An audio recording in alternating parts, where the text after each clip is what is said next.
Hello guys, today I'm off to my granddad's house in Golders Green to have a railway interview with him. I'm going to ask some questions and yeah, I hope you enjoyed the video.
And I'm now here.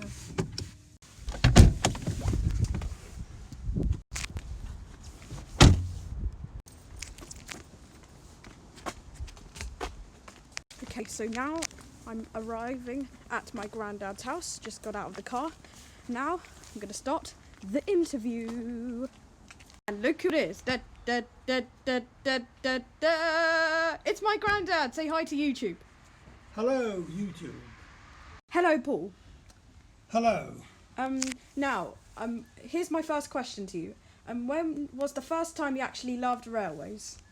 The first time I actually loved railways was in about 1943 when I was 10.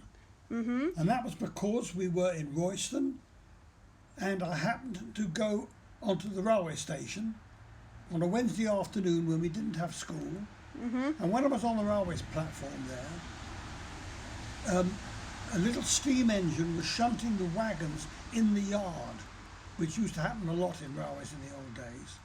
And the driver called out to me and he said, "Hey, would you like to come on the footplate? Come up on the engine?" And I said, "Wow, yes please." So I left my bike there, I walked across the tracks and I climbed up and I spent the afternoon on the footplate in this little engine, shunting back and forth the wagons in the yard. And that was my start of interest in railways. Here's my second question. So, you lived in Angmering, didn't you? We had a summer home Oh. in Angmering-on-Sea. I think my dad told me.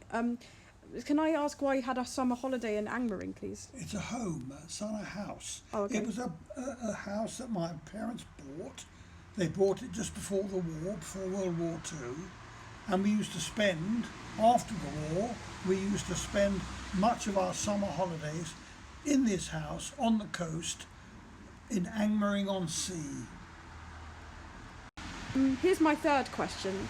I wanted to ask you, what other railway highlights did you like back in your olden days?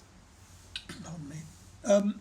One of the biggest highlights, I was particularly interested, and I still am, in signalling. And at the Angmering railway station, I used to cycle over there from our little house in Angmering-on-Sea. It was only about a mile and a half, couple of kilometres. And I used to hang about at the signal box and watch the signalling and the trains going by, mainly electric trains on this line, which was from Brighton to Portsmouth and Littlehampton, the South Coast line. But there was this signal box at Angmering station, and I got to know the signalmen, and they invited me into the signal box. And I learnt to actually signal trains as they let me do the signalling and pull the levers and ring the bells and so on. And that was a great interest to me. Here's my fourth question. I think fourth, yeah. When was the first time you watched Jeff Marshall? And are you still interested in him? The first time was probably, I don't know, a couple of years ago or a year. I'm not sure when the first time was, but I'm very interested in it. I think he makes good, interesting videos. And I watch it whenever he comes up on YouTube. I have a look. Here's my fifth question. I want to ask, why is the Glasgow subway a tiny underground train? Do you have the answer? I don't have the answer to that. It is an underground, it's a subway. Depends what you mean. A subway, I mean, in New York or in America, Well, no, it's all underground are called subways. It's their American for underground. Well, But- basically, it's a Glasgow subway and it's a tiny underground train. Yes. When you say tiny, its gauge or the actual size of the carriages, I don't know. Well, it says mind your head, so Oh, does it? Well, that suggests it's smaller than the London Underground trains. we're going to get new Glasgow subways soon. Did you hear about it? Yes, I did read something about that in the Rye magazine. That's right. Well, I think Jeff Marshall went to InnoTrans in Berlin and he saw the new Glasgow subway trains, but they're not like fully out yet. I see. I didn't see that. Here's my sixth question. So, what I need to ask you, Paul, Yeah. is, were you ever talking about trains during lesson time and not thinking about the lesson? I don't think so, actually. We used to talk about trains quite a lot, my friend Alan and I, when we were at school together, and buses and everything. I'll tell you one thing we did. There was a school project one term when we were all to do something about the area where the school is, which is Hampstead. So the whole member of the geography class combined into pairs, and each pair took a particular subject. One pair might have done the history of Hampstead. One pair might have done the geology of Hampstead. Alan and I, we did the transporting of Hampstead. We did buses. There were, of course, trolley buses as well in those days, and some trams at the edge of Hampstead, and of course railways, mainly underground, but also main line. And that was a project we had. That was interesting. That was when we did talk about railways and stuff in the class, because it was part of our work. Now, here's my seventh question. When was the first time you went train spotting on the footbridge? Because you told me you went like South Ealing with your friends after school. You would always go there. Tell me all Yes. about it. Tell me all of it. I'll tell you about that. What we used to do, there was another boy at school, David. Oh yeah, but your middle name's David. My middle name is David, yes, but this boy's name was David, and the three of us, Alan, me, and David, got the 83 bus from Golders Green Station to Ealing, and where the road just goes over the Western Region or Great Western Railway main line, there's a little road called Ingalls Road, Ingalls, and there used to be a sort of derelict space there. I don't know what it was a house that had been demolished or whatever, and you could walk across that, climb over the wall, very naughty, and get on the railway embankment and watch the trains go by, which were all steam trains. Local trains from Paddington to Reading were all steam, and that was all part of Great Western Railway or Western Region of British Rail. And there were expresses going to South Wales, going to Cornwall and Devon, going even to the middle area, places like Hereford, Gloucestershire and so on. Lots of trains on a busy line and all steam. Very exciting. This was after school. So we've done the questions, and Paul, what I'm going to tell you some statements is, apparently the 360 TfL rail trains are now going on to East Midlands Railways. Did you hear that on the news? I didn't pick that up, I have to say. No, really. I didn't know that. I must have missed that in the press, I think. Okay. Yeah, so the reason why the 360s have left, now that the 345s are now going to Heathrow Terminal 5, yeah, they're going to Heathrow Terminal 5. Yes. I saw that, I know that. Yeah, and I think the Heathrow Express class 387 and going into Heathrow Express, because I don't know, I think the 332 trains are leaving, are they? I believe so. Of course, it's all part of TfL now, isn't it? Yeah. And that line is also on the underground. Oh, okay. Now, the Elizabeth line was meant to open in 2019, was it? It was 2019, that's right. But it was delayed due to COVID, wasn't it? Why was it delayed? Due to COVID. I read it was also delayed due to planning problems and difficulties they didn't anticipate in the signalling and the crew. A modern railway is so complicated with signalling and safety and everything else. So that's been very much delayed. Oh, okay. So, Paul, how many books and railway magazines do you have in your delightful house? Well, I don't know how many books and magazines I've got, but I can tell you that I've got a collection of railway books on aspects of railways that interest me. I get the railway magazine for just general interest, but I also get magazines through my membership of the Bluebell Railway Preservation Society and the Tallyslin Railway Preservation Society. Two railways which I've worked on when I was younger as a volunteer and which interest me a great deal. Are you planning to get any more railway books and magazines for yourself or something? Not at the moment. Mm-hmm. No, there's nothing else that I particularly want to get at the moment, as far as I'm aware at the moment. Oh, okay. Now, I'm pretty sure you've watched this because it's a very interesting video by Jeff Marshall. He was meeting his friend called Louis in Berlin, and he went to Wittenbergplatz, and his friend Louis was explaining why there was a London Underground roundel there. Did you watch that video of Jeff meeting Louis in Berlin or not? Well, I can't remember the detail. I might have looked at it. It's a little while ago, I think. Or else I don't really recall. Oh yeah, but basically, Jeff Marshall's friend Louis was explaining about the London Underground roundel at Wittenbergplatz train station. Oh, really? And yeah, it was I think London was to give friendship to Berlin, the Berlin Underground station. That's why they put a London Underground roundel at Wittenbergplatz. Oh, really? I didn't know that. It's actually a very good name.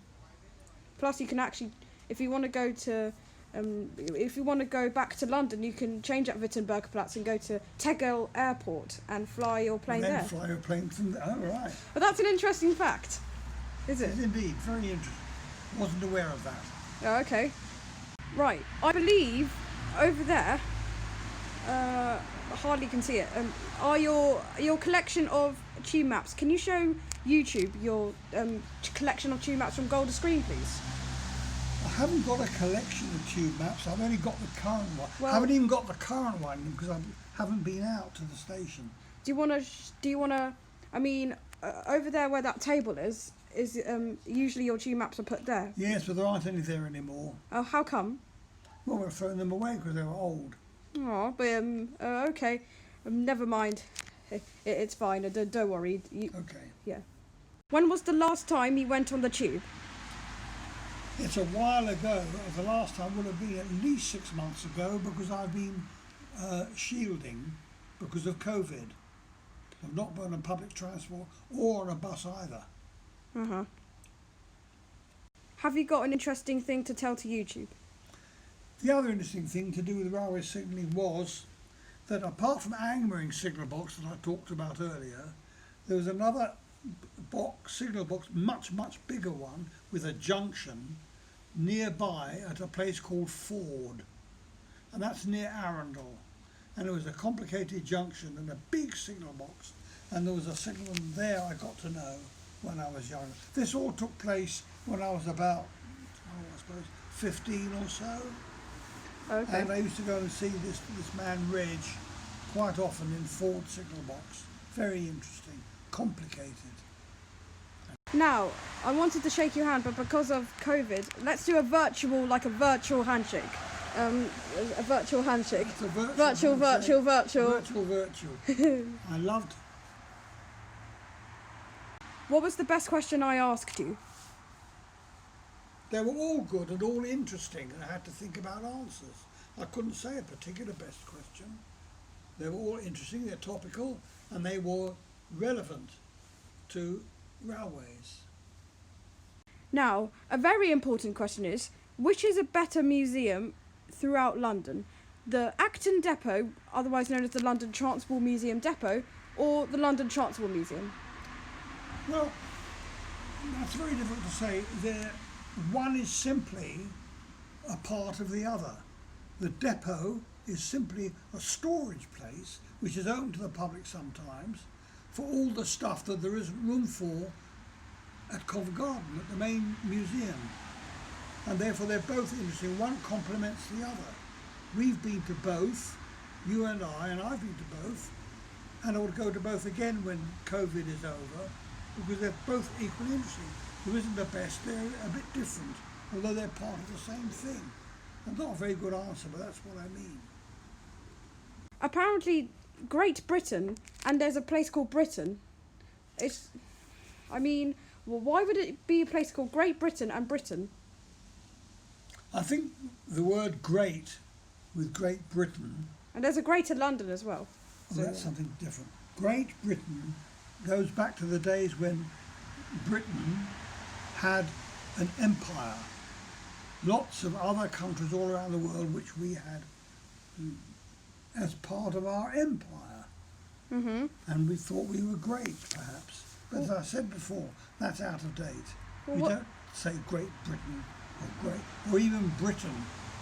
I'm not quite sure what the original meaning or distinction is between Britain and England and the other countries which form part of the United Kingdom. Well, I don't get what the difference is between UK and England. You'll probably learn more about that as you'd go and study history at school. I don't think I know the answer to that either. Oh, okay. Okay, Paul, thank you very much for this interview. Thank you very much. My pleasure. Let's have a virtual handshake. Because of COVID, we need a virtual handshake. Virtual handshake. Very nice to meet you. And if you could wave goodbye to YouTube.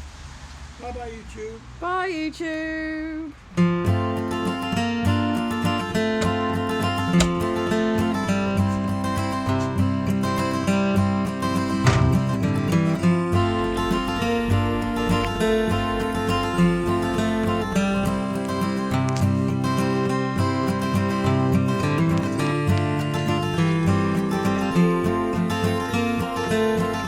Bye guys, thank you so much for watching.